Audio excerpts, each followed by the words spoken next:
Instant pink effect mga mima ko in just one small amount. Yan mga mima ko ang effect ng instant pink ng Insta Beauty.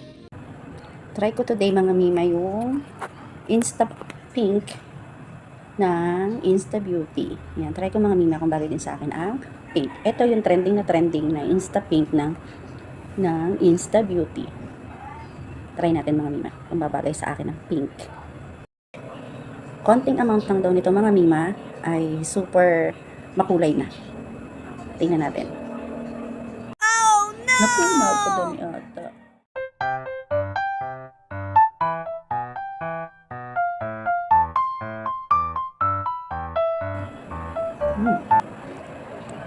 Yan.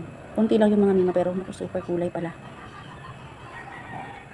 Tapos mga mima hindi rin ako marunong nung sa cheek. Try natin. Hindi ako marunong na rin.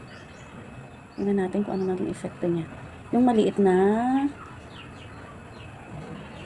amount lang ng Insta Pink. Grabe mga mima. Super makulay na. Wala, konti lang yung mga mima ha. Tingnan nyo. Hindi lang pa ako mga mima. Ito ang isa sa gusto kong matutunan. Pag ano ng blush on. Hindi ako nagpa-blush on kasi piling ko hindi bagay sa akin ng blush on. Yan siya mga mima. Tapos pwede rin daw siya dito. Actually, pwede rin daw siya sa paa, sa sako ng ulo. Grabe naman mga mima. Oo, yung konti lang yun, ang dami nang nalagyan.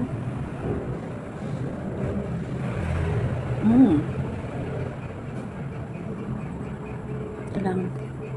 Tipid. Ito ay isa sa tipid tips para sa ating mga girlalo. Diba?